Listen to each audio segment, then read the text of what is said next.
All right, and welcome to Fastbreak Breakfast, NBA podcast. My name is Keith, here once again with my buddies through the miracle of computer phone, here with Chuck Anderson. Hey now. And with John Burr. Hello there, boys. Guys, here's the newest thing that's upset me. Uh-oh. Tell us. I couldn't get the printer to work. I work in a very old school manner where I print out the show notes, a general broad outline, but a handful of things that I want to mention on today's episode, the Western Conference Butter or Parkay preview. I have all these like the teams in alphabetical order at the very least, so I don't have to go into like the browser window, look at my document. Anyway, the printer, one of the cartridges is out of ink. This is some kind of printer that has like 6, and like you can't manually override and just say, I don't care if I have magenta. I don't need magenta. I just want to print in black. But I nothing you can do. That's how they, that's the thing. That's how they get you. I don't even know how you stored a color printer, because now it's just black and white printers made by some company called Brother. Is that how it's the only thing I can find. I want to say my dad gave me this color printer like a decade ago. Yeah, I don't think you can even buy new cartridges for this. Yeah, I looked on Amazon and like the cartridges are like $20, and this is like the whole Nintendo business cycle. Like, oh yeah, we'll sell you the Nintendo for $80. Each game's $60. Like, oh. So I don't know what. Am I gonna just have to learn how to use multiple windows on my computer to record? No. In Zoom, second monitor, vertical. Then you're a real man. I just you gotta have that second vertical things monitor. Off, you know. I got 2 phones, one for the plug and one for the load. That's how I do it. So two phones is a way to do it, but I still don't. Prefer as different families. This is going to take me a long transition to move from having the paper notes, because I'm worried I'm going to miss things. Can you read your own handwriting? Barely. No. I think I Chuck, can't. You and I. Go ahead, Chuck. No, I can't put a browser up because my computer might start smoking. That's true. Chuck, you have that issue too. You're forbidden. I think, Chuck, this year for Keith's birthday, I don't know when that is, but we get December. Keith a calligraphy class. Wow, yeah. Oh, just like a handwriting course? Because I wouldn't be able to do calligraphy. Beautiful. I could write some penmanship, some old school invitations, dear Dr. and Mr. Keith Parrish, which is why you should address an invitation to me and my romance with Monty McCutcheon. Think of the things you could do with this new power. Do you know for a fact Monty McCutcheon teaches calligraphy classes in his spare time? 100% fact. There's no way that's Greenwich not true. Village. Yeah. Well, we have a big episode. Might as well get to the breakfasts. Gentlemen, what do we have for breakfast? Chuck, what was your breakfast? Man, I had to wake up super early. I had to cram in a bunch of work today and tomorrow so that I could go to a film festival, but it's of homemade. They call it amateur. It's a film festival. Let's just say that. But it's on Wednesday. And I had to do a bunch of work. So I woke up at 4 a.m, left my house at 4:30, was in Knoxville. Oh, I'm in a hotel right Jimmy now. Butler style, Heat lifestyle. Although they wake up at 3. I mean, man. Well, it was 3. So somewhere. What gas station food item did you eat? Or did you did you even Instagram it? If you wake up at 4:30 and you don't Instagram it, what's the point? No one knows you're working. I almost put an Instagram post on our Fastbreak Breakfast Instagram because I was like, I don't know if I'm gonna have time. So I was doing my morning constitution out my douche, and I was gonna do it, but then I was like, this seems like a flex. It's a weird flex to do a 5 a.m. Instagram post. But you should have done out for the daily grind. This is when culture. This is when the winners rise. Heat culture. Early bird gets the ring. I like to work in silence, except when I'm telling everyone that I work hard. That's the only time. But yeah, I had 2 gas station protein bars. But yesterday, I had some take-home frozen Gorilla biscuits. So you can buy them frozen at the shop. bake them at the house. How do they? And Chuck, I'm sorry. I need to know. I'm sorry. I didn't mean to cut you off. How do they spell frozen? With because I know gorilla's not the way and biscuit's not the way you would think. Yeah, there's an umlaut involved somewhere, I think. Okay. Is it backwards Z, so it's actually an S, so it's frozen? Yes. It's just a hyphen in, froze hyphen in. With a bunch of If and there was a W, they've stolen the font from the Disney films. Yeah. The E is upside down. Chuck, this is off topic, but when you used to like look crazier before you had this plumbing gig, did you ever consider dyeing your beard, maybe frosted tips in your beard, anything like that? I mean, whatever. I probably could get away with it. I'm actually thinking about trying to get fired. Okay. Because that's the Chuck I know. Yeah. My concern is that I could try to get fired and I wouldn't get fired. Yes. Because I really don't have it in me to like just not show up to work. No, but I have it in me to like find a bunch of excuses not to. I've seen Chuck show up to work in states where he was no longer part of the animal kingdom. He was pure lizard brain and energy from an animalistic level. Well, I think now that you've joined like the true blue collar working force, if you try to do this, which is, I guess, pull the George Costanza, that means you get promoted, right? Like there's no way out. Work smarter, not harder. Yeah. So I think my boss has sensed my disdain for this job, and I'm not certain, but I think he finds it absolutely endearing. Like he's like, this guy needs more responsibility. He's not being fulfilled. He just doesn't care if he has this job. Everyone else is like super like sucks up to him, and I'm not. No. And I think he knows it, and he's either trying to get me to like him or he sees potential. You're negging your job. Yes. That's it. And it works. That's how you I hate to say it always works. You've brought your disgusting Frank TJ Mackey pickup artist game to the working class. Isn't this the like a main plot point in the office space? Yes. Well, and also all you Seinfeld. have to do now is go to a hypnotist. Yeah. That's it. But sorry, Chuck, but all that to say you didn't get to describe your frozen gorilla biscuits. So they have a vegan Cheddar Bay biscuit. So you could get your Red Lobster Lobby Lob Cheddar Bay biscuit vegan. It was flame-o. It was incredible. It was buttery. And what I've had grilled biscuits. But was it margarine or Parkay? I mean, I like the buttery. It's too early for that. Too early in the show. Okay, that's my fault. Too early. It was perfect, and I've had grilled biscuits at a couple pop-ups, and then when the first day they opened, they hadn't baked them fresh. They just had them out and they served them. But to get one right out of the oven, madon, with that's a little gabagool. John, what was your breakfast? I had an attempt at breakfast. I had a gluten-free donut. That's what's up. I've had those. But I only had one bite of it because I don't know if this is all gluten-free donuts, but it was very chalky and off-putting.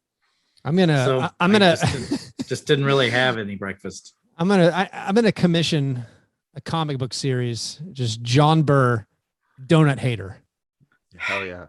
You guys know. You guys know I didn't even like donuts until this show, and now you tried them, donuts. but you don't like donuts. It's funny, like I get them pretty regularly, but I don't really like them. A bad donut's still normally pretty good. Like it's hard to kind of mess up a donut. I did last week. I finally had. I know you guys have talked about hot donuts many times, and or like freshly made donuts, and I thought I had them until I had it at McGoch's Donuts. Right. I had one because Donut Bob, the guy I know, was working there, and he was like, I just made this.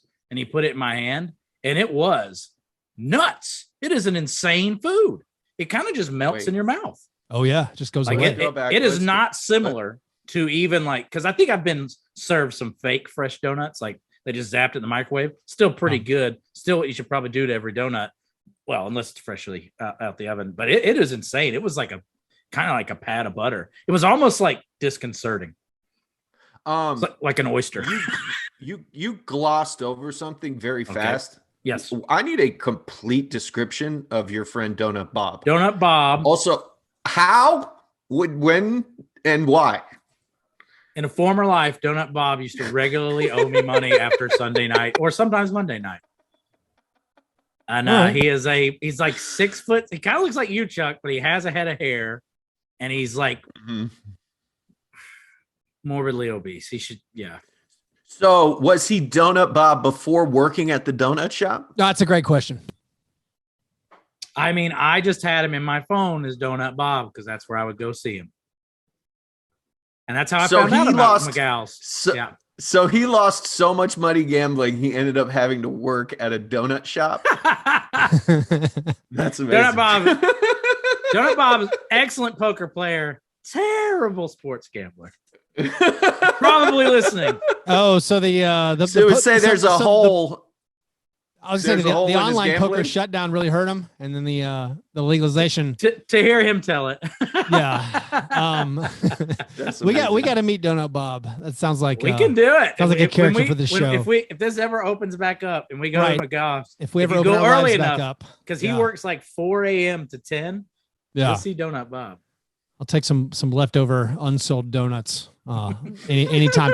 My breakfast, I also struggled eating a breakfast this morning. I basically didn't have one because things were so hectic. We were literally a sitcom and or family movie of trying to get everyone out the door in the pouring rain, like all loading up the car. I take the one kid to first grade, the other kid to daycare, and I take the wife to her job.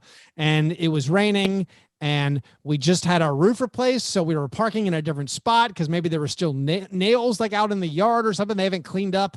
Apparently, after the rain, more nails will rise from the soil, so we had to maybe just avoid the yard. Anyway, we're running out. I ended up spilling some coffee on the son, so he had to run back inside, change his clothes to make sure he doesn't smell like coffee. Take him to the hospital. Yeah, thankfully it wasn't scalding or anything. I was wearing Memphis Grizzlies basketball shorts and a Memphis Grizzlies t-shirt, to which my wife said, "Full kit, huh?" Nice. So then I had to go back inside and change my shirt really fast. Like, yeah, I was feeling kind of bad. Did you just put that. like the Raptor shorts on instead? Make it the Raptor shorts. No. Those are. I didn't. I just I changed out of the black Grizzlies t-shirt into a black Round Ball Rock t-shirt, which I'm wearing now. If you're watching on plug. YouTube. That's right. I'm wearing an Airbuds t-shirt. We're wearing other podcasts. Oh, we're wearing lots of basketball comedy podcasts. You can see these shirts on YouTube.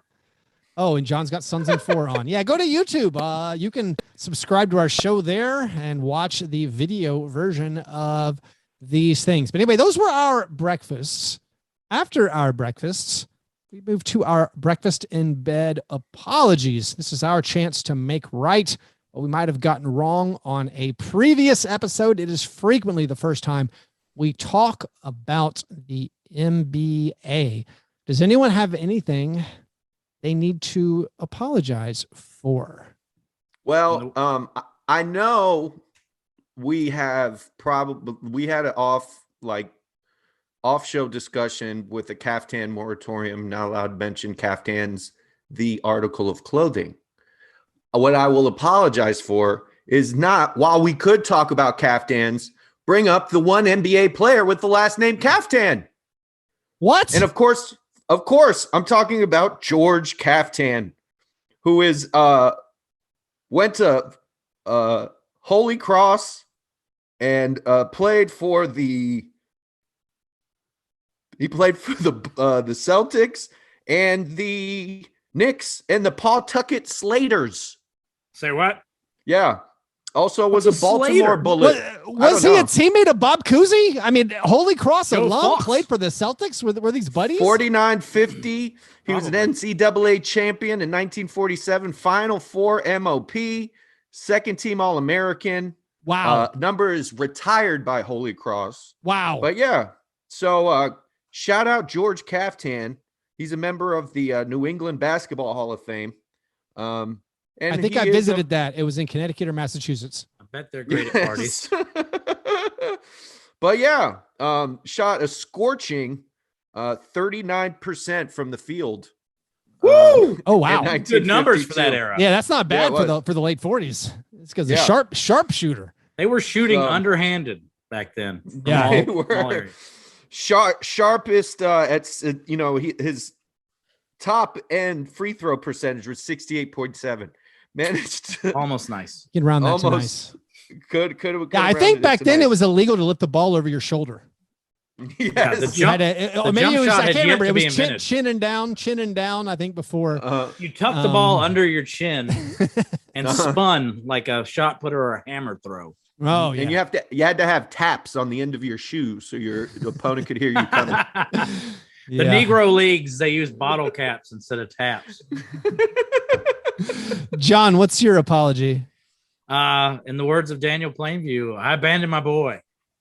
For the last, I don't know how many years. I don't even like to think about it. Marc Gasol was no longer on the Grizzlies. And so my favorite player of the modern era, I pretended he didn't exist. And he's come home to the Grizzlies, been waived by the Grizzlies. And Mark, I'm sorry that I forgot about you. You're still my all-time favorite Grizzlies player. Please forgive me. Don't drink my milkshake. You missed out on one of the greatest years or greatest achievements of Mark's life, winning the NBA title. Didn't watch a second of that. Because you were too scorned. You abandoned your child. Didn't watch 1 second. I did watch his I did take satisfaction in his drunken one-man Mardi Gras that he had afterwards. Oh, he chugged a bottle of Vino Tinto like a boss. John, could we not get one in character Daniel Plainview? I've abandoned my boy. I mean, I'm scared my eyeballs will pop do out it. Just of my give head. us one. I've abandoned my boy. Thank you. Beautiful. I can't do the John Houston voice. Oh man, at full volume. I am a Mark man. My apology.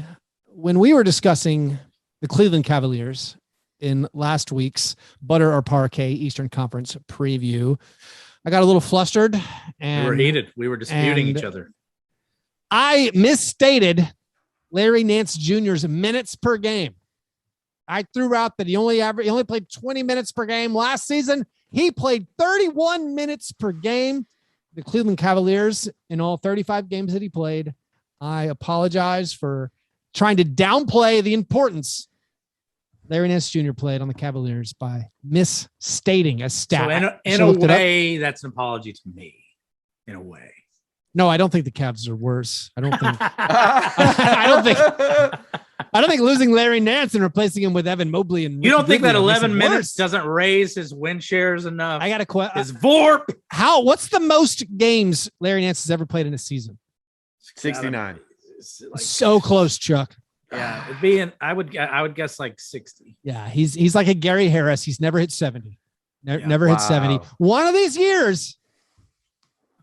He'll come. If we're lucky. Anyway, those were our apologies. Before we get to our steak and eggs best thing, before we get to the Western Conference Butter or Parkay preview, we have a single listener submitted question. The croissant questionnaire. Aaron asks, which team added the best bench player this offseason? Is it Keith, what do you think? Well, is it the guy we just talked about? Is it the Blazers and Larry Nance Jr.? He's going to be on the bench for them. I mean, that's what makes the question kind of hard is you have to make sure you don't name a starter. I kind of think like, is Otto Porter going to play off the bench in Golden State? Otto Porter, speaking of, he hasn't played 69 games in the last 3 seasons combined. Verily. I mean, what about Thad Young? That's pretty good. So is Thad Young going to start for the Spurs? It's hard to say. That makes it tough. Yeah, this is where I'm running into trouble. Is it Doug McDermott going to the Spurs? I don't think so. Is Aaron's question asking, is it someone? Because I think it could be either Larry Nance or Cody Zeller on the Timberwolves. I mean, on the Trailblazers. Oh, yeah. Guys who were starting for sub 500 teams now going to be a bench player on a presumed playoff team. I mean, is this someone on the Lakers? Because they got so many They dudes. have so many, but I don't know if any of them will be in that kind of rarefied air. Is Wayne Ellington starting or is he getting a DMP? I have no idea. I know, right? What about Paul Millsap? He might even, yeah. Is it one? Dwight Howard is a valuable bench player. Don't laugh at me. But speaking of the Nets, I mean, Patty Mills is a valuable bench player. Yeah. Yep. Is he the best way? Is Patty Mills better than Larry Nance Jr.? Hey, I don't know. Two totally different players. Hard to compare them. Andre Drummond is a bench player now. Yeah, but I would give me Larry Nance Jr. over. Give me Cody Zeller over Andre Drummond. I think Drummond could be good in that role. I think Rudy Gay is a great pickup. We'll get to that later for the Jazz. I think that's a nice bench player who changed teams. It's a tough question. It seemed really easy at first, but then it actually gets really hard once you put thought into it. I mean, is Montrezl Harrell a former 6th man of the year? He's moved. So honestly, it's probably one of the players the Wizards pick up. Yeah. Is it Case? Yeah. Like if I assume KCP is going to start, but if Kuzma or Harrell goes to the bench, I mean, those guys are all in my mind. I'd say Kuzma, Harrell, maybe they're both better than Larry Nance and Cody Zeller. I feel like I'm keeping Larry Nance Jr. Cody Zeller as like a tandem of like my level of, can I think of players that I think are better than those guys?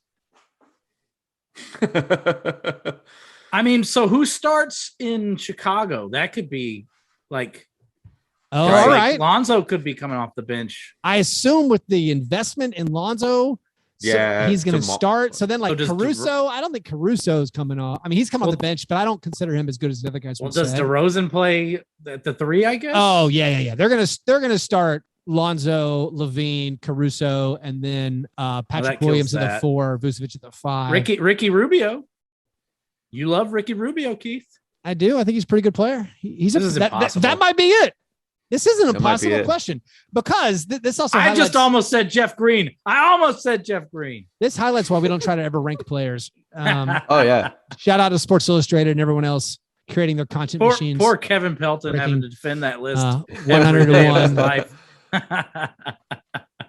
I love that question. I am officially. I'm gonna throw my weight behind our guy Larry Nance Jr. Although I think Patty Mills, Ricky Rubio, both great answers.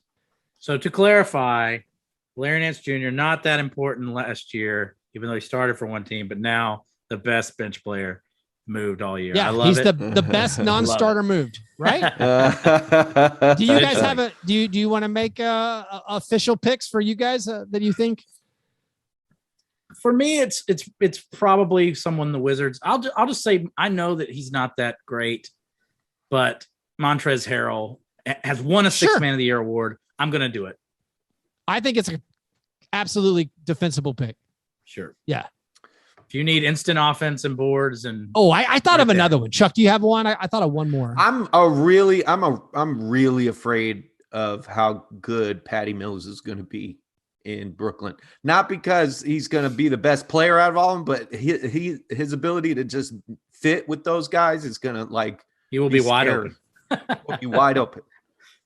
I'm thinking he's got that killer instinct stuff. I don't know who's going to start for the Mavericks, but if Reggie Bullock comes off the bench, that might be the perfect addition there. I don't know if it's a pretty strong segue, Keith, if you want to get right to it. I can't. I got to I got to thank first of all Aaron for the question. If you're out there and you want your own question to be answered on air, you got to become a Patreon supporter. You do that at patreon.com/fastbreakbreakfast. If we don't answer your question here, we will answer your question on the monthly Millennial Brunch Zoom Hangout. You can also, if you sign up for Patreon, join our Slack chat where we talk about basketball and everything else. You can also play fantasy basketball with us. Our fantasy basketball signups are open. You have to be at the $5 tier to do that. We will have regular category leagues, head-to-head leagues for everyone who wants to do that. Plus, there's the amazing Negative Fantasy International Stackhouse of Pancakes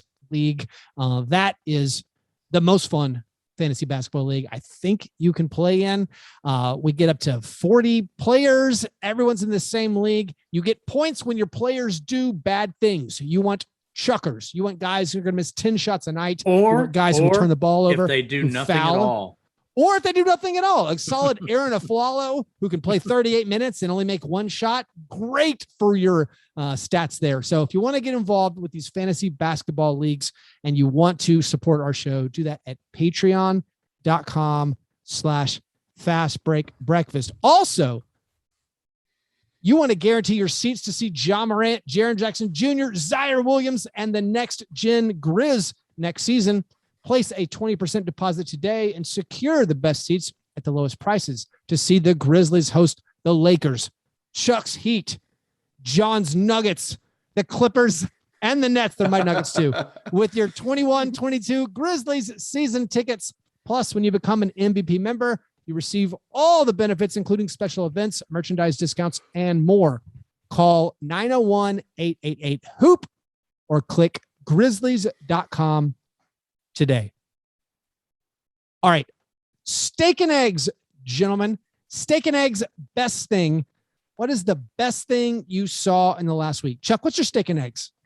So there was a groundbreaking for the Clippers' new stadium, arena, playing facility, whatever. They finally get their own place after living with their big brother for what seems to be way too long.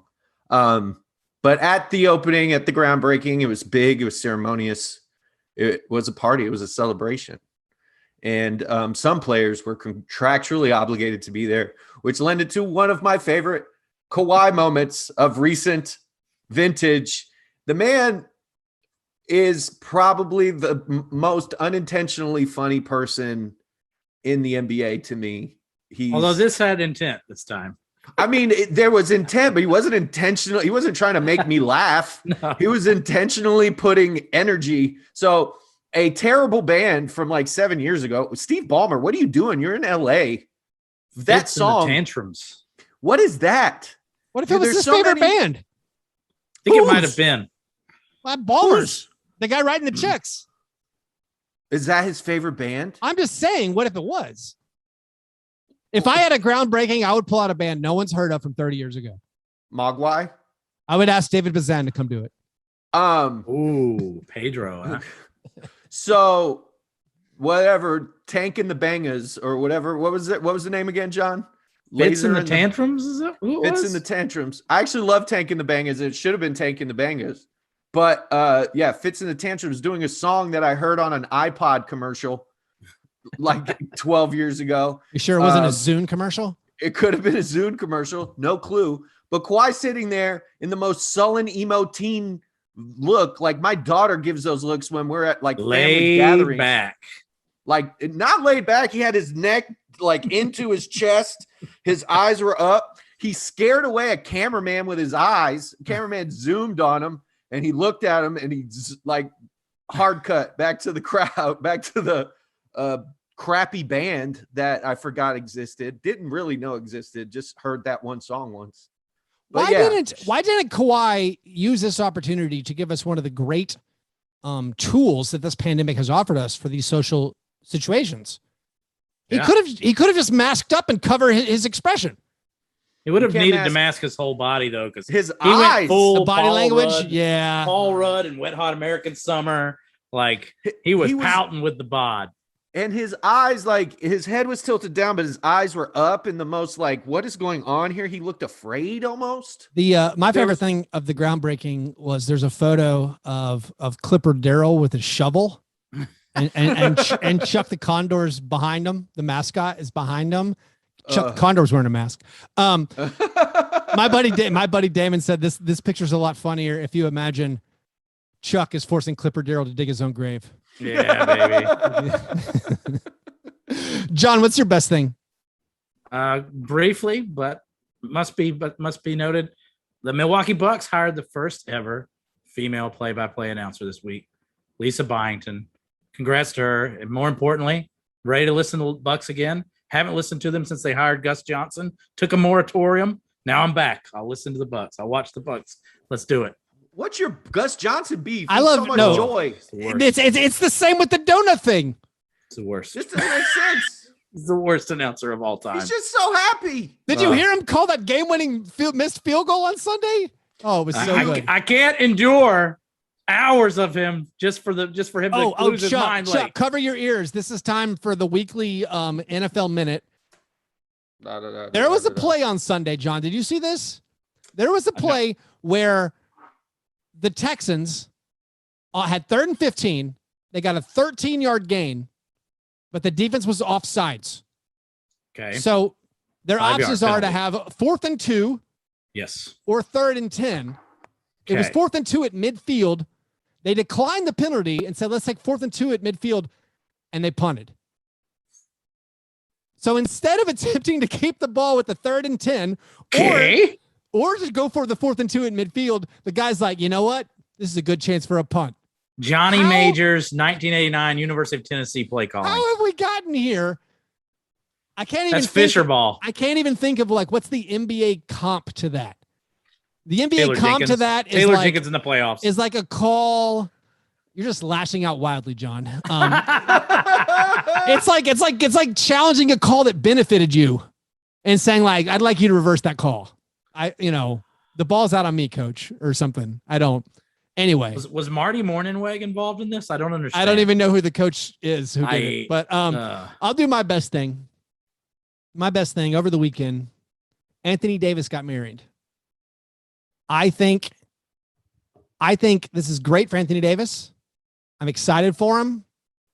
He's a guy who's known for commitment and for sticking it out when things get a little rocky. Right. He's ready to overcome obstacles, when the glow of the honeymoon wears off in a situation. Right. I think the marriage will just be an endless source of delight. I don't think he'll ever show up to coffee one morning wearing a shirt that says "That's all, folks." Yeah. He's a pretty good gag. So I'm pretty happy for Anthony Davis. He's very stoic, and you can't really tell what he's feeling ever. Yeah. So those were our agent. Those were our best things. The opposite of that is the cream of wheat. Worst thing. What's the worst thing from last week? Chuck, what's your worst thing? So the NBA's, allowed a dress code that I find repulsive. Coaches are on the sidelines, not dressed like Vince Lombardi, like they should be, in a full blazer with a suit and tie and a fedora, a cummerbund and suspenders. They're letting these people walk around like Bobby Bacala on the sidelines in sweatpants. This is uncouth. This shows a lack of professionalism. And I want to see a change in the way we let these coaches behave. It is bad for the league. It makes us look bad. You sound like David Stern talking to Allen Iverson right now. These are leaders of men, and we allow them to wear athleisure? What? Is this Nick Nurse's fault? I want answers. I don't know, but any sort of polycotton blend, get out of here. I don't want to see any wicking fabric. No mixing of the fibers. None. This is guys, some of these poly blends, I got to tell you. Chuck, I am with you. Not even joking. I like it when the coaches are dressed up. Right. Is this a pandemic effect where people are like, you know what? It is nice to just wear these Adidas tracksuits every day, all day. The NBA player dress code had some very ugly origins. Yes. Steeped in racism. Mm-hmm. However, I liked how the players they leaned into fashion and it got kind of fun. But like the coach thing, where it's like we had the Dave Yeager makeover thing. Like Dave Yeager's in these nice suits all the time. I think I can blame this on LeBron, Chuck. I think this started with the suits with shorts, and then it was just a slippery slope situation. Suits with shorts, and now here we are, guys showing up in their underpants. Why can't we have the coaches have like a jacket? Is it Fred Hoiberg's fault for not being able to wear a tie? I think we should make the doctor's coaches. Note, I can't wear a tie. I think it should be like baseball, and the coaches should have to wear NBA uniforms. Okay, that I'm fine with. I want to see George Karl side track pants. Come on. I take exception Lululemon to anyone stating that what Allen Iverson was wearing wasn't fashion. That's right. He was wearing a T-shirt with Snoopy on it and 40 sizes too big jeans and Timberland boots. That is high fashion. That's all, folks. To 14-year-old me. Okay. That is true. But so last season, Grayson Allen wore jeans and a Dunder Mifflin t-shirt, and that is too far. Mm-hmm. But these guys are role models. Kids look up to him. Real question. He bought that shirt at Target. Has the player dress code been relaxed? Yeah. I don't know. It has. It has. Yes. Because again, Grayson Allen was wearing a Dunder Mifflin t-shirt. Okay. Well, I guess I'm not as mad as I was. I think make the coaches get fancy. Disco shoes. You remember that time? Suits. You remember that time that we went to Memphis to go see the Knicks play? Oh, I know it. You're gonna reference and to see Kristaps Porzingis play, and to see Matt Barnes versus Derek Fisher, and Derek Fisher was coaching the Knicks. He wore funeral garb. He wore all black formal wear. He had like a black glittering flower. It's like a corsage or something. Yeah, it was amazing. Incredible. Yeah, it flipped my whole who was I for? I mean, listen. All right, so maybe you don't have to legislate it. Okay, maybe we just say, coaches, we're going to challenge you though. You're allowed to wear just like a polo shirt with your team's logo on it, but I'm saying wear something nice. I think it's suits. I think we go back to suits. I want to see Steve Nash wear baggy jeans. I want him in Jabot jeans. Oh, recreate MVP photo shoot, Steve Nash. Right. 4 button open button up. You have to wear what you wore when you were 22 years old. That is the rule. Eric Spoelstra will be wearing like high shorts and Reebok pumps. Stussy shirts. Yes. With a puka chain, puka shell necklace. I don't want to think about what Jason Kidd would. Oh, let's not. Yeah. His wife's John, blood. Sorry. What is your worst thing? I'll pick up the slack here. I wish Chuck had seen this because Chuck hasn't seen the Dame Lillard music video. And Dame Lillard makes hundreds of millions of dollars. Just apparently Chuck's told me he's a good rapper. I believe Chuck. So hire someone good to make your music and hire someone good to make your music videos. I mean, this is clown shoes stuff at this point. Dame Dollar needs to spend his dollars on better production. Simply put. Dame is a top 5 NBA rapper. The best NBA rapper of all time is Iman Shumpert. Shump can rap. But I haven't caught this video. I'm sorry, I should have done my research, but I'm too busy making a living. So I'll get to it and we'll have a discussion about it. But I'm not gonna try to talk about the rapping, but even Keith and I can watch this video and be like, I'm not going to watch it. Just spend more money. Keith, this is the I have you and I have John on the show, so I don't have to listen to NBA players rap music, right? Tell me at least listen to Shaq's Fushniken's album. No? Album? I think I heard a track. Oh, there we go. I saw some very inflammatory freestyle Shaq did. Oh yeah. That was pretty good. Kind of like that. Pretty good. Pretty good. My worst thing is our guy, OJ Mayo. He signed a contract in Russia to play in a Russian league this year. He's making us wait yet another year for his triumphant return to the NBA. So it's got me bummed out. I feel like I think he's trying to time it with him and Tyreek Evans so they can come back together. Maybe just the timing wasn't right this year. So I just hope the Grizzlies can sign and waive all these former greats. Oh, that'd be amazing. I'm just sad he's in Russia and not Italy, because then he could have been OJ Aioli. Oh, there it is. Nice. And on that note, yeah, boy, let's go to our Western Conference butter or Parkay preview. This is a very simple exercise. At least we try to make it very, very simple. We look at each roster and we want to try to figure out if that roster got butter or better. If it improved, we say butter. So every season, every offseason, every team, unless they're the Thunder, thinks they got better. Every fan base, they're like, yeah, we improved. So we're just going to try to look at this team, look at each team based on their relatively healthy squad from the end of last season, then look at their offseason moves, their additions, their subtractions, and say that team is either butter, they got better, or their improvements are artificial. They're fake, which we will call Parkay. Pretty straightforward. Now, sometimes we get confused because we're like, all right, Klay Thompson, he didn't play all of last year. We'll allow him as an addition. We're not trying to make it too hard.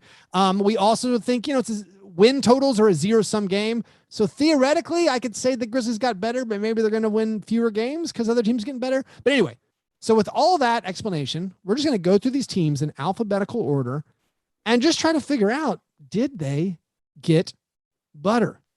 The Dallas Mavericks is where we will start. They lost Josh Richardson. That's about it. JJ Redick, who cares? They brought in Reggie Bullock, the great actor Sterling Brown, Frank Ntilikina. Frankie Smokes. Also, they got Moses Brown, who I think Bill Simmons said was maybe better than Al Horford at some point during a trade. But whoopsie.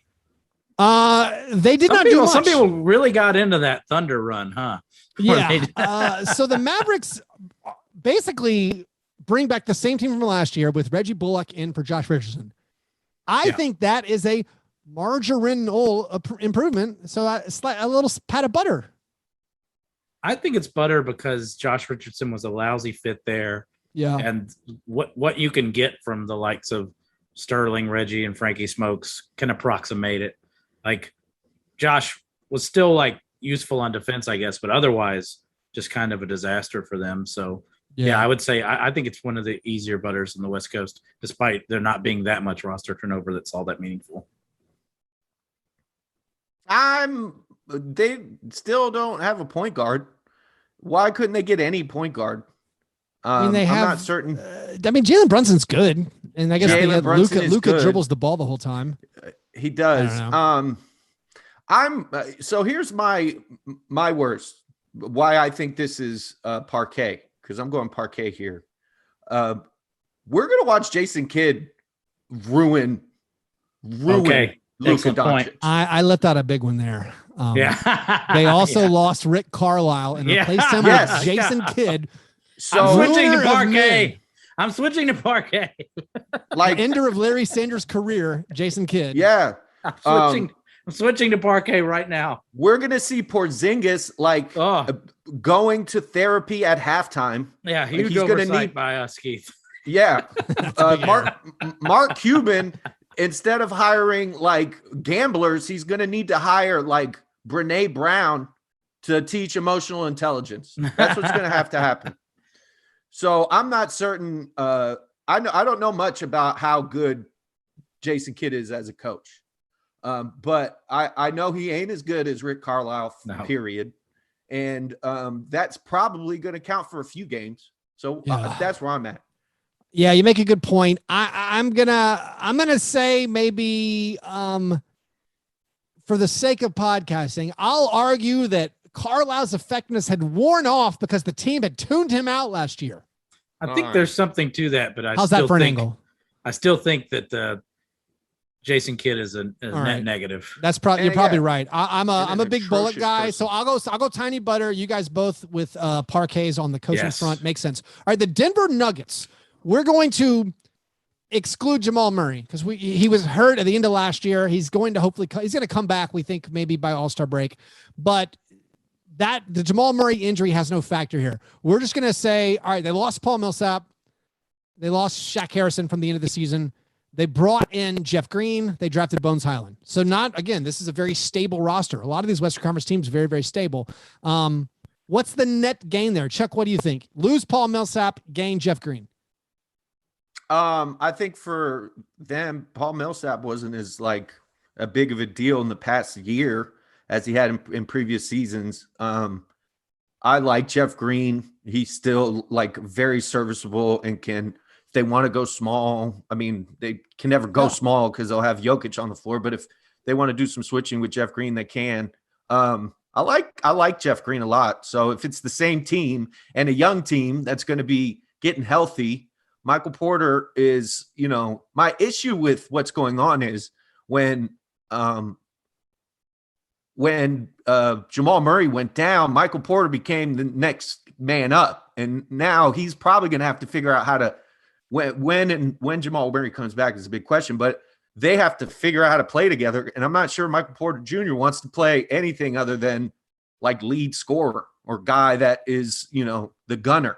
And that's Jamal Murray's role on this team. But I think Michael Porter Jr. is more suited to that role than even Jamal Murray is. So I think it might work out. I think Jamal Murray can probably adapt better, but you said you like Jeff Green. I do not like Jeff Green, which makes my butter feel weird to watch a guy who's been good for years and Paul Millsap leave and be slotted in by Jeff Green. But I have to admit, in the past year or so, Jeff Green has seemed like a more valuable, especially in the playoffs, a more valuable player to me. So I'm going to say that the Nuggets are somehow butter.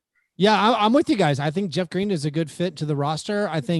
Even he's if like a crappy Michael Porter Jr. Even if we ignore that Michael Porter Jr. will probably, we think, get even better this year. If he's just as good as he was last year, I just think that the fit is a little bit nicer. And like you were saying, Chuck, with the small ball, you could play Jeff Green with a small ball 5, like just have him as the 5. Yeah. Him and JaMychal Green is like a front court, a little Grizzlies reunion on the second unit there. Yeah, I was slightly butter as well, just a teeny bit. And I think another, a training camp with Aaron Gordon and Jokic together is going to be very helpful. Getting him at the trade deadline was, they were fun, but I don't think they ever gelled. So it'd be fun to see them kind of play together and have some time to grow. All right, the Warriors.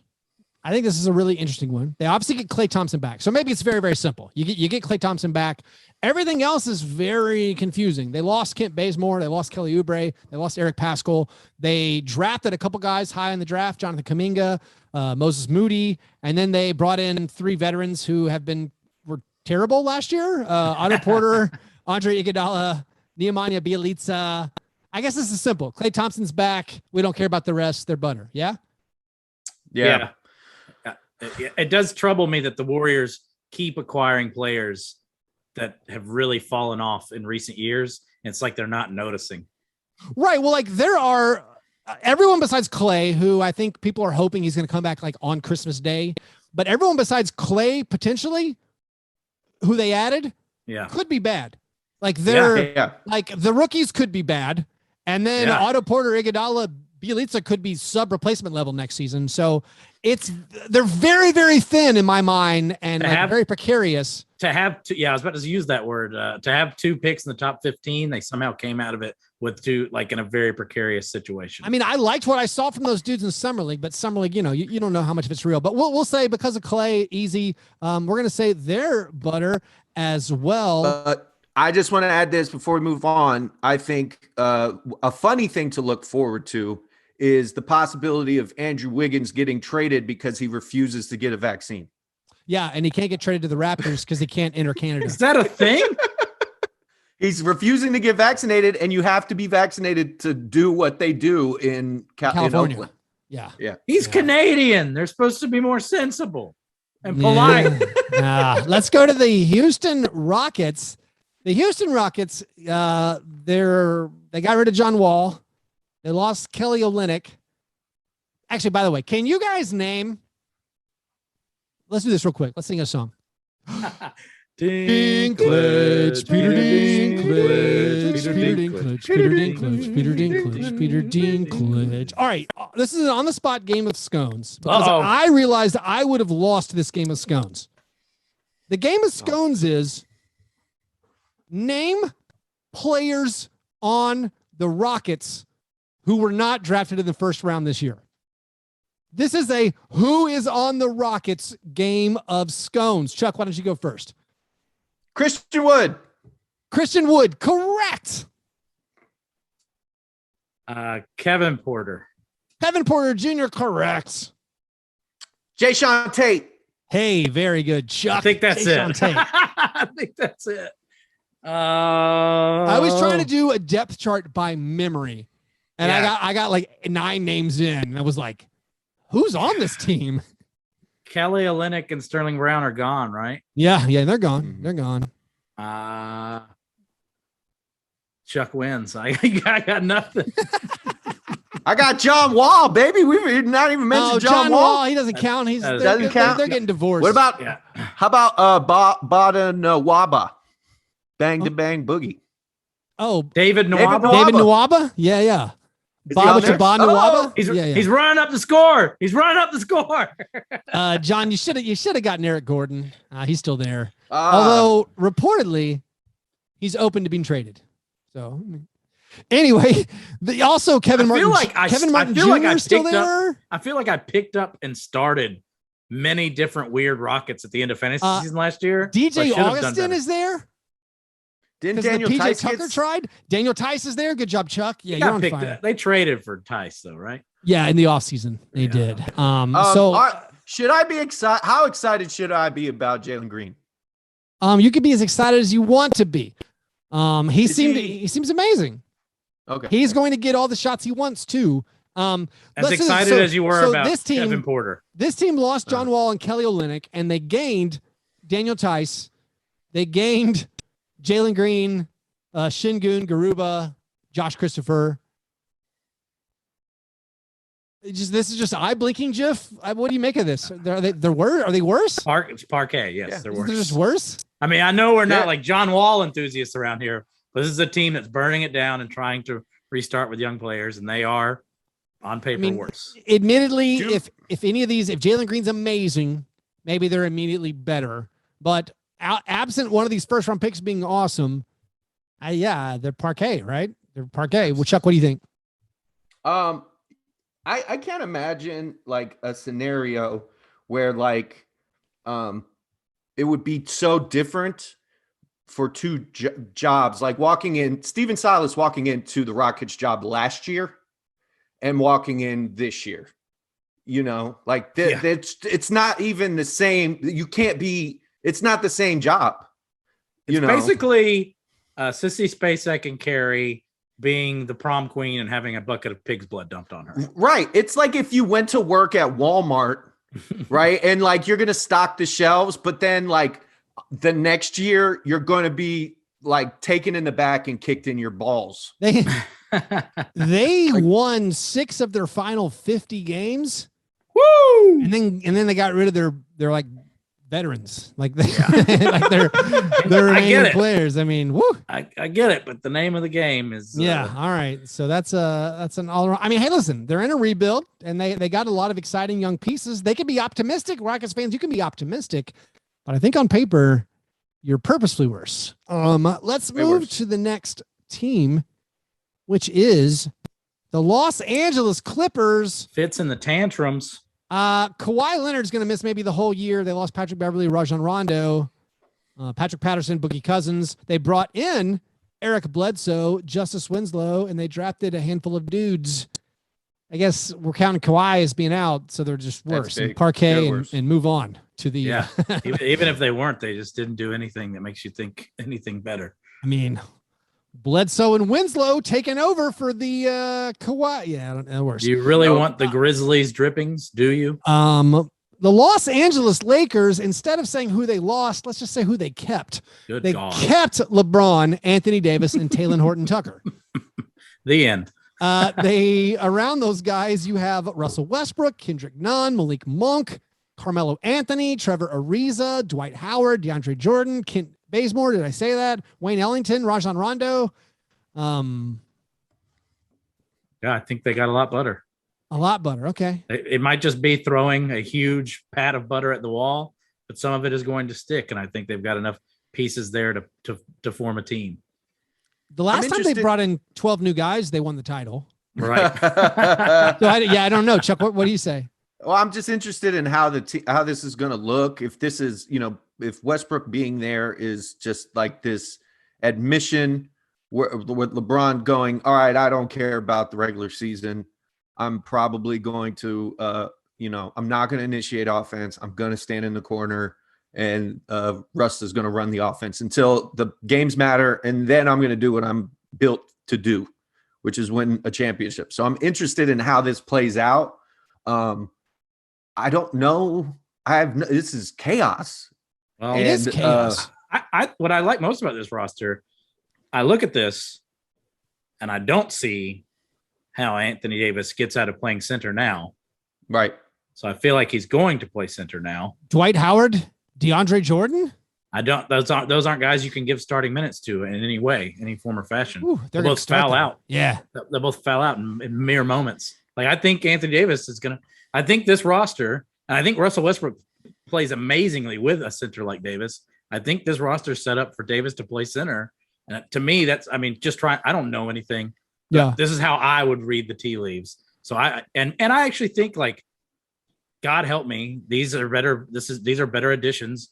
I know we like to poo-poo on Westbrook, but that's such a huge addition compared to the likes of Montrez and Mark last year. So I mean, the way I like to do this mental exercise is imagine the team that the Lakers had in the playoffs last year, that they were healthy. Like if Anthony Davis doesn't twist his ankle or whatever, and like if they were fully healthy, the Lakers last year were great, and they possibly could have won the title.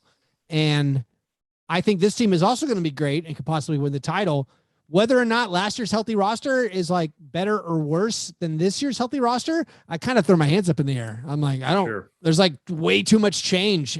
I feel like on paper, I think I liked last year's team a little bit better, but we fawned over last season's off season for the Lakers. Everybody was, as a Heat fan, I was angry. Sure. That they picked up the guys they picked up. Yes. And, I thought Schroeder was. They got Schroeder for nothing, it felt like. And they nothing. Got Harrell for nothing. And then they got Marc Gasol came over to pick up. And we're just like, oh, man. And then now those guys don't matter. I don't know. They have Russell Westbrook. No, it's going to, again, like, I think they were a title contender when healthy last year. I think they're obviously a title contender right now. I'm just saying, I don't think you can win it all with Russell Westbrook as your best guy, but as your third best guy. Yeah. That's a great sentence. That's pretty good. That's for the dust jacket right there. Yeah, it is. That's pretty. I think. All right, fine. Yeah, you convinced me. I'll go slightly butter, but this is like essentially the same team. He's a star. So Westbrook dragged the Wizards to the playoffs. But this is, like John says, this is a reorganization. Did not want to go. He didn't want to play anymore. He was done. I don't know if Westbrook is capable of like being the third dude. Like, mean it. Like, I don't know if he has it in his brain. I think he just wants to win. And that could be the case. He has a weird way of playing, but I know he's only going to be able to play this way for, we would think, a few more years. This is like a perfect place for him to close out his last few years of explosiveness. I don't know. I like it, but I might be really hurting a few months from now. Westbrook rend them asunder. Westbrook is going to walk into the locker room one day and say, "Anthony, you're getting divorced." Let's do the Memphis Grizzlies. They lost Jonas Valanciunas, Grayson Allen, and Justice Winslow. They brought in Steven Adams, a bunch of random dudes who might get cut, including Jarrett Culver, Chris Dunn, and they drafted Zaire Williams.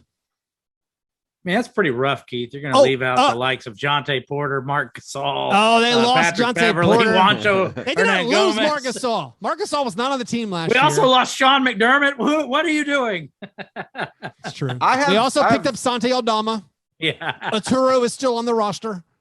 So last year, when I was looking at the Grizz and watching Grizz games, I was like, it'd be great if they took, this young talent and then kind of like turned it into one great player. So instead what they did was take their kind of one asset and turn them into more players, which is incredible to me.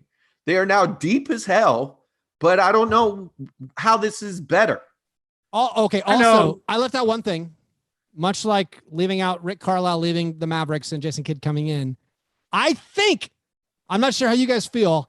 I feel like we can include Jaren Jackson Jr.'s return because he stunk last year. He was bad. Yeah. So I assume we're getting a real Jaren Jackson Jr. back. So I've been amazed by this exercise. I've been amazed by the amount of punditry going on where people really take Jaren Jackson's few games last year seriously, as if that was a new player who just suddenly sucks really badly. I don't think that's how this works. No. I know I am supposed to say Parkay here, just from a sheer numbers standpoint of just the massive amount of points and rebounds lost.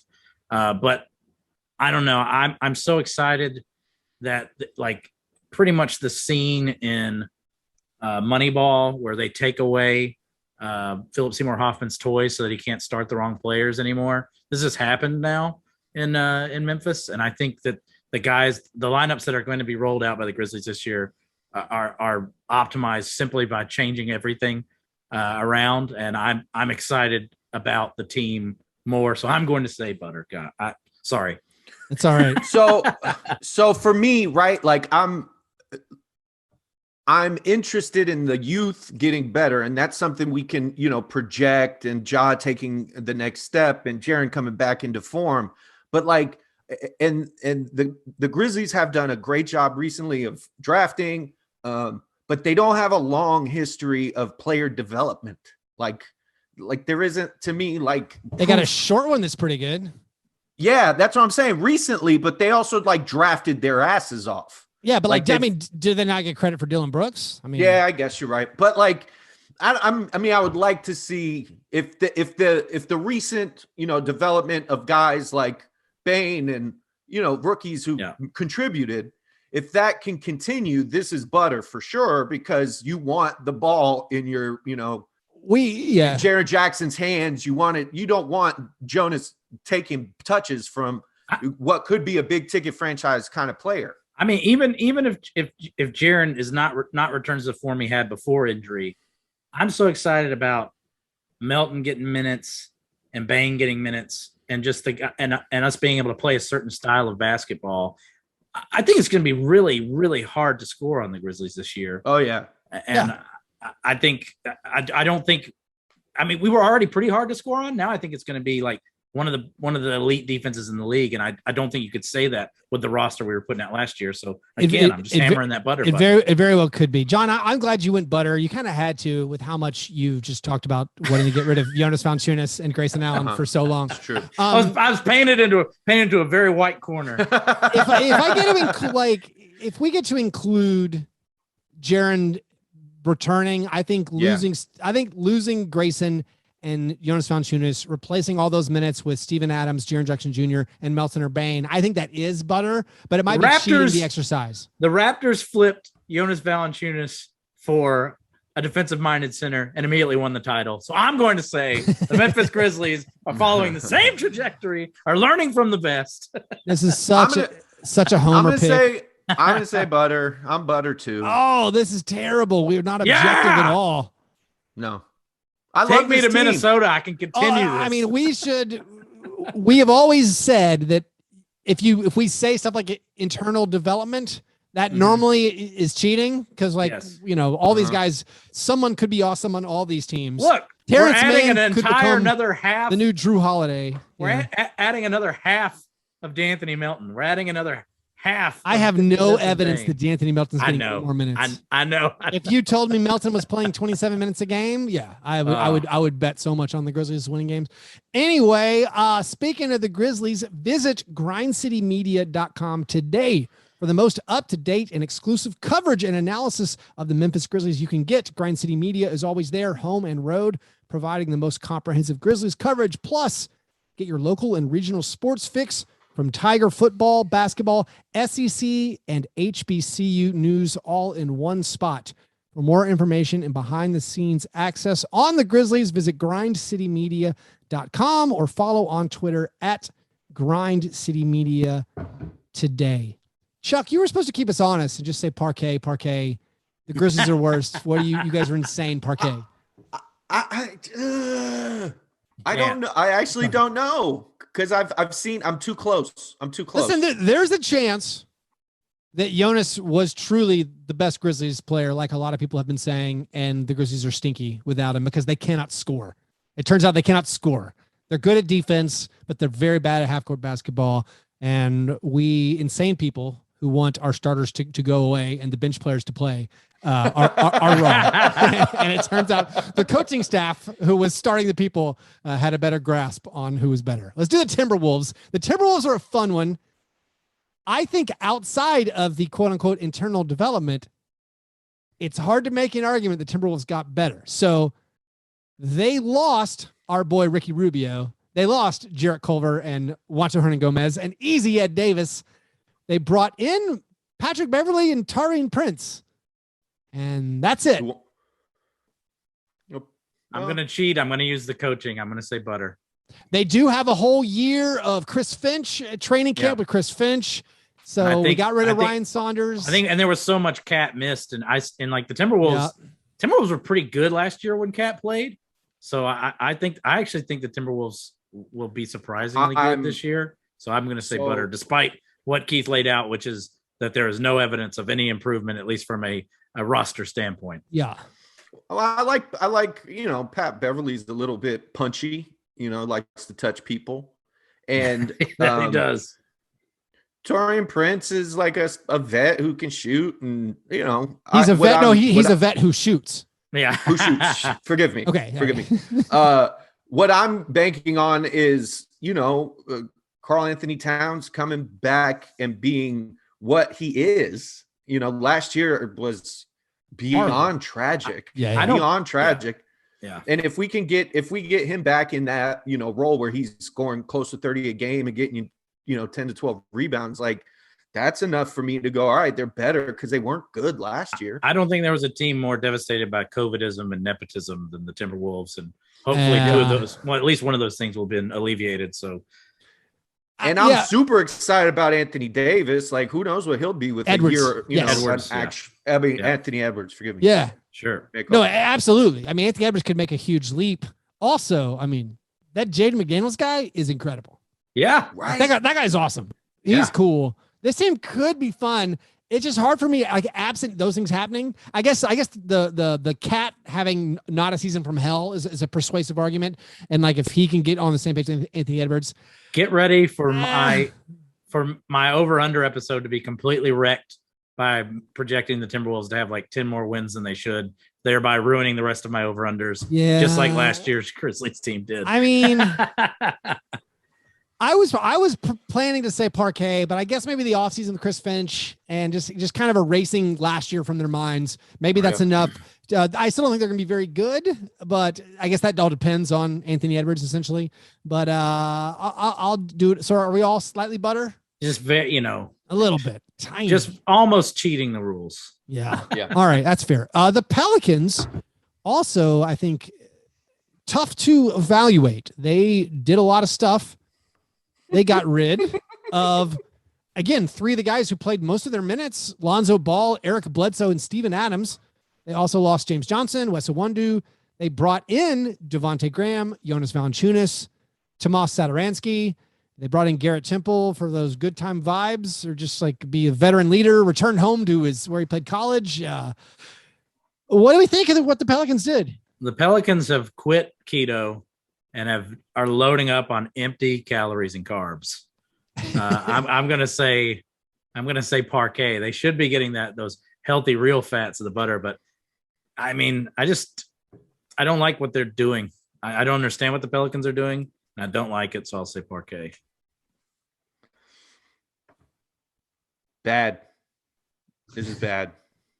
So I mean, I guess like there's going to be better shooting, spacing around. I mean, Zion, Devontae Graham's a shooter, but Lonzo Ball shot a higher field percentage than him last year. Yeah.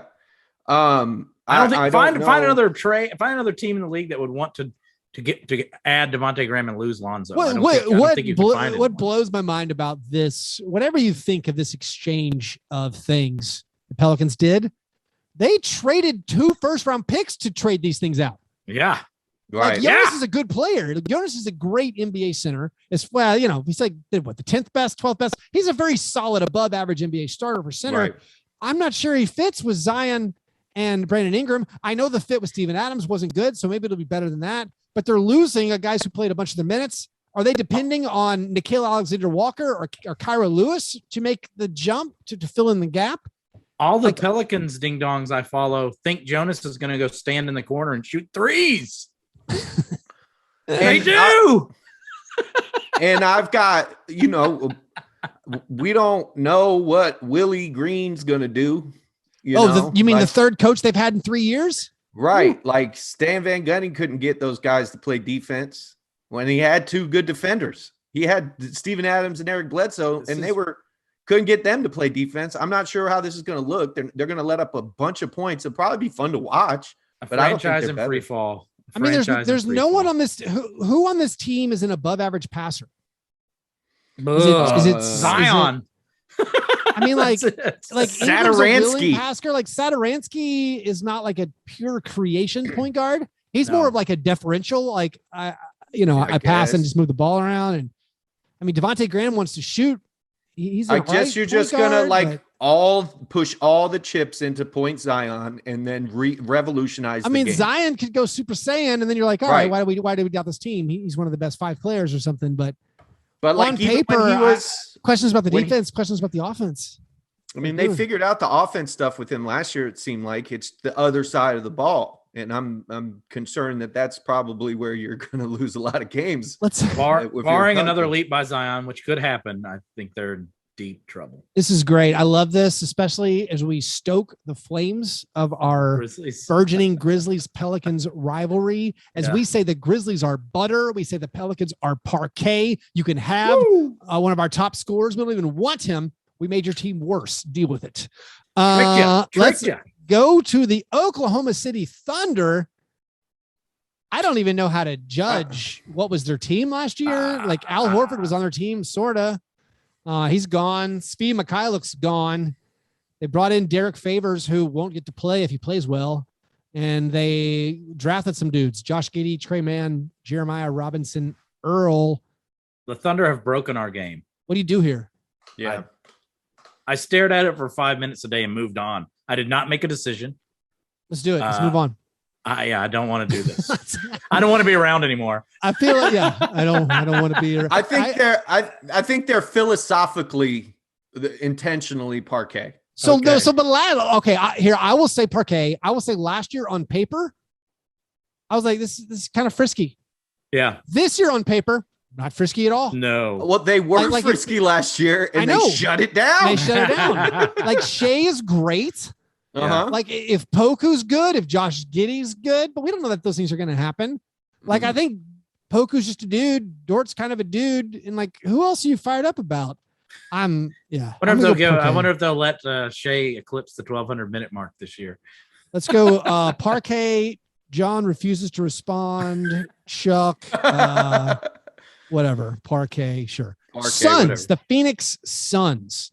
They lost Torrey Craig and some backup guards who didn't really play that much. Etwan Moore, Javon Carter, and Langston Galloway.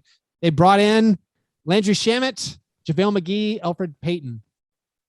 Not a ton there. This team is very stable from what they had in the NBA Finals. Running it back. I mean, Shamet and JaVale McGee are probably slight upgrades. Maybe, I don't know. Maybe just JaVale, because they didn't have a backup 5 in the postseason that hurt him. They were lost when Ayton went to the bench. Yeah. Well, the Suns, they were also, they're going to be without Saric, so I think it's Parkay. I think that actually matters. I think actually Torrey Craig was a really interesting addition. I still think the Suns are going to be awesome. Yeah. But I think the people they added to me suck. I don't think they even like Torrey Craig, when he played was fine. He's a fine NBA player, but I also think they can make up those minutes just with Cam Johnson minutes, Mikal Bridges. Like they have guys who can fill in the time. They're so good, but I just think the roster is I'm going to say worse. Slightly better. What do you think, Chuck? I think they're exactly the same. Yeah. Which way is that butter melting? Is it falling to the? So it's like, all right, Chris Paul's another year older, but he's vegan and he might be as good as he was last year. Ooh, there it is. Booker and Ayton are a year older with a long playoff run, the experience of that, the kind of like confidence. But it's been a short off season, and Booker played in the Olympics. What happens to their legs? What happened to all the other teams who played late into the playoffs last year happen again this year? I'm going to go Parkay. I'm going to say we're going to see that improvement. Cam Johnson better, Mikal Bridges better. DeAndre Ayton's going to be a beast. That's fine though. You guys slightly Parkay. I'll go slightly butter. The Trailblazers. They got rid of Carmelo. Can we just call this segment Nance Talk Part 3? Nance Talk Part 3. The Nancening. got rid of Carmelo. They got rid of Enes Kanter. They got rid of Derek Jones Jr., some other guys who don't matter. They brought in, you might have heard of them, Larry Nance Jr., Cody Zeller, Ben McLemore, and Tony Snell. Is it enough to keep Dame around? Absolutely not. Is it better than last year? Yes. It's butter. I love these moves, but I feel like I always love their moves. and nothing ever really happens. So I don't know. Yeah, I think it's butter. I think their backup 4-5 was so bad. Yeah. And we know they got killed. The series and it's addressed. They addressed it. Yeah, and they addressed it. Like I do think for Stiff Talk Part 3, Larry Nance Jr. and Cody Zeller are very good bigs. Yeah. And they're bench players now. I think it's a great pickup. So and Nurkic didn't really play very much last year. CJ was hurt. When he came back, he was fat and terrible. They're significantly butter. Hopefully Dame has calmed down and doesn't get traded. If he does get traded, probably like next year, maybe, or end of the year. It just occurred to me, if Dame had made an unbelievable music video, you'd be saying he should get in the gym. Why is he wasting all this time making this excellent music video? Practice your core exercises. We got 3 teams left. The Sacramento Kings, they are next. The poor Kings, they got rid of DeLon Wright. They got rid of Hassan Whiteside. Kyle Guys, I think, is gone. They brought in Alex Lynn and Tristan Thompson. And they drafted possible franchise savior with a 9th pick, Davion Mitchell. If Davion Mitchell is worse than DeLon Wright, this team is worse. They are Parkay. I don't know how they did it. They did not address their needs at the big man spot, and trying to anoint like a 5'10", 23-year-old guard as your savior is insane. They traded for Alex Lynn and Tristan Thompson, and you are not. Are you not impressed? Your anger? Yeah, I mean, Rashawn Holmes is a good starter. When Rashawn, like, if you watch the Kings, when Rashawn Holmes leaves the court, it is an unmitigated disaster. For me, just the apples to apples last year versus this year. It's just, all right, you lost DeLon Wright, you brought in a rookie, which makes sense for team building. But you were supposed to trade Buddy Hield and get stuff. Yeah, you did not. No. So I think on paper the worst. Chuck, what do you think? Why is Sacramento the Walton boy still employed? Because it costs money to fire coaches. Yeah, I don't know. It seems like that ship is completely off course. I don't care about the talent. I care about the name on the jersey. And the Kings, ever since Chris Webber and Page left, have just been an abject mess. What a disaster. Parkay. I mean, I'm excited about the 3-guard rotation of Jaren Fox and Davion Mitchell and Tyrese love their parts. That's cool. I'll be watching almost every game. It's going to be a fun team to watch, I think, until we remember what it's like to watch the Kings play basketball. I can't wait for De'Aaron Fox to play in a big market. And that's probably going to happen. Let's go to the San Antonio Spurs, who got rid of DeMar DeRozan, Patty Mills, Rudy Gay, Trey Lyles, and our guy Gorgie Jang. They brought Bryn Forbes back for some reason. They signed Doug McDermott, and they have Thad Young, Al-Farouq Aminu, and they're taking a flyer on the oft-injured Zach Collins. Zoch. I think there's an argument out there. I think it's a fun. John, are you getting ready? Do you want to do it? I want to do it. Go for it, John. All yours. They're butter. There it is. This could be, now that DeRozan is gone. I said it with the Grizzlies. This could be an elite defensive unit now. And I'm a Thad Young truther. I think the Spurs are actually using the assets they had correctly. I think this team could be butter. I look forward. I can't believe I'm saying this. I look forward to the Spurs youth movement. I think this team, I like what they've done in the offseason. I think if you're going to have a veteran presence on this team, a guy like Thad Young, who's not as ball dominant and is not like also one of the worst defenders in the league, really is the guy for them. I think I'm melty butter on the Spurs this year. When I look at the depth chart, the pieces fit so much better this year in my mind. That's again, we're assuming Thad Young arms.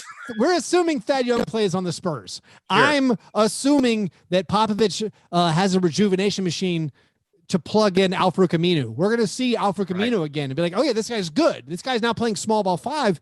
I think all the pieces could work a lot. And I'm with you there, but also I don't feel like we can both make this argument. So I'm going to say they lost too much talent and they're Parkay. Chuck, what do you think? Their young guys are, healthy. And I like that defense. That defense looks nasty with Pirtle. Shout out Jakob. Pirtle's good, man. He's a great room protector. I am interested in how it works out that Keldon Johnson was an Olympian, but none of the 2 better players on the team weren't. Have you not heard of favoritism? Yeah, I mean, it was just it's just Pop I don't know how that's going to play. Yeah, I don't know how that's going to play. It's not complicated. So yeah, they'll be and then like Bryn Forbes coming back, like he knows the way. He doesn't need to be taught, and he can kind of like rejuvenate some of these young guys who may not. Hey, the Bryn Forbes thing is the only thing slowing me down.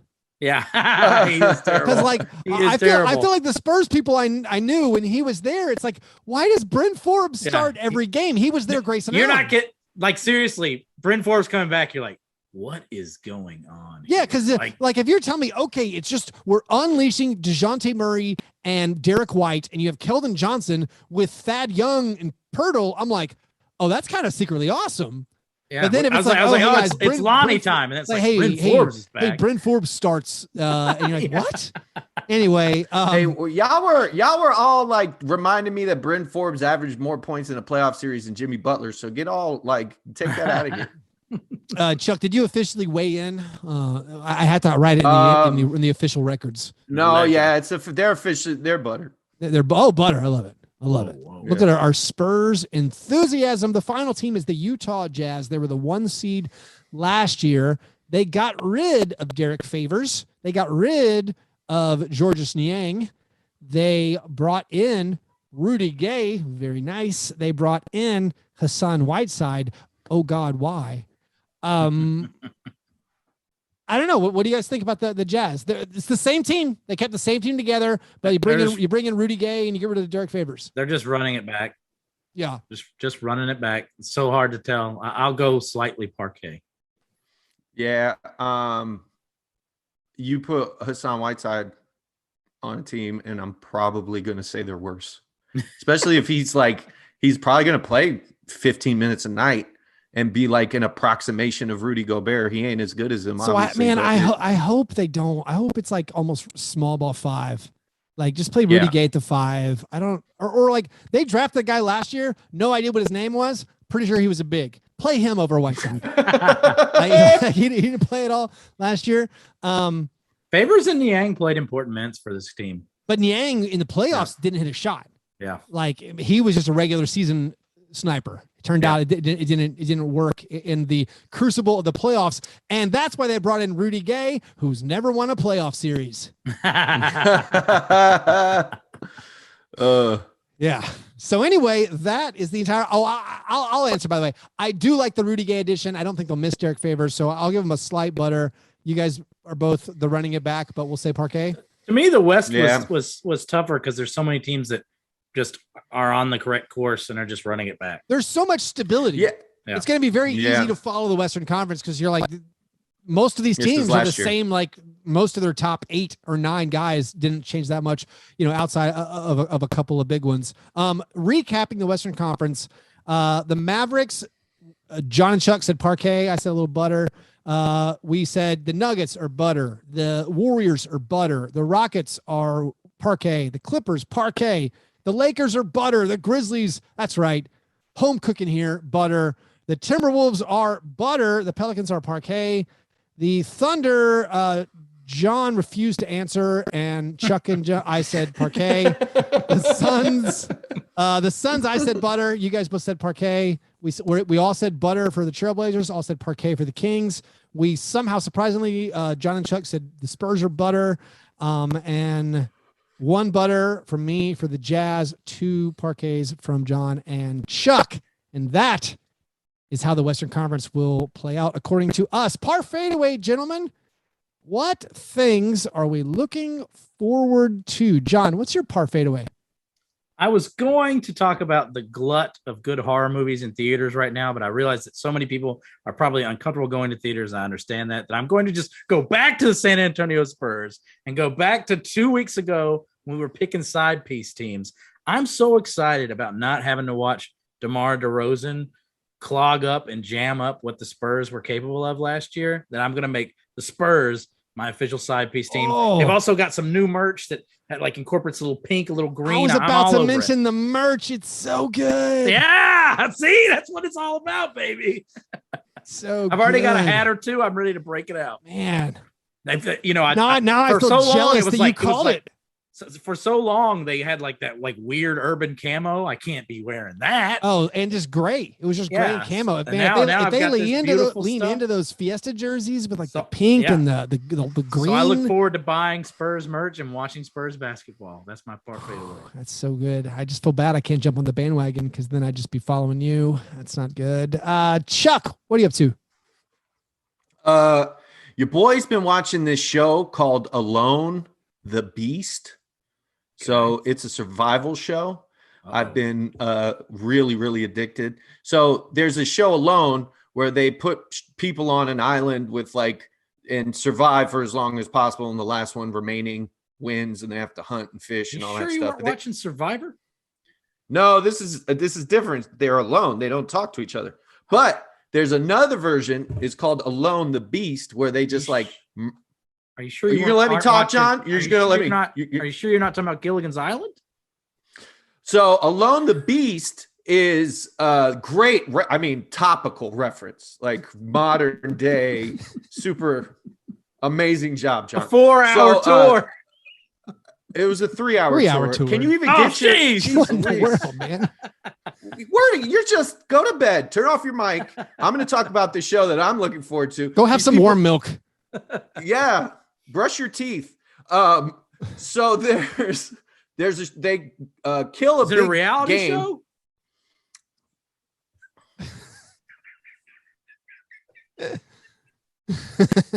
Keith, what's your par fadeaway? You guys can't. You can. I want to hear about this scripted show.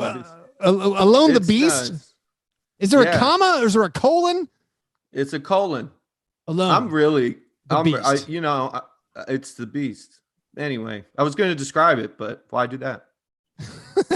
This is me pouting. This is me angry. Hey, this is your Kawhi moment. I'm going to pick up the slack. I got a couple. I'm fixing the tantrums. My par fadeaway. Wow. HBO Max, which I use a lot, and I got to say, is just a terrible service. But they got all the content, and they're coming out with some new content. They're doing a documentary that comes out in less than 2 weeks about the church/cult that my plumbers were a part of. What? The Way Down is coming out on September 30th on HBO. Oh, what a title. That is dark. Yeah. That's dark. There was a plane crash. It's kind of it's also a pun because their church had a thing called The Way Down where you lose weight. Oh, dear. So, yeah. Shout out Gwen Shamblin, that's the leader right. of the cult. It's gonna be about Gwen Shamblin coming out on HBO. Also, par fadeaway in less than 2 weeks, guys. NBA preseason. Oh, NBA preseason in about 12 days. Buckle up. It's time, boys. Anyway, that is the full show. If you want to support us and play fantasy basketball with us, go to patreon.com/Fastbreak Breakfast. Follow us on YouTube to see all the things we cut out of this episode. Go to Twitter, follow us there, Fast Break Break, Instagram, Fast Break Break. You guys are the best. Thanks for listening. And remember, breakfast is the most important thing. I hate you, John. Sorry for ruining your segment.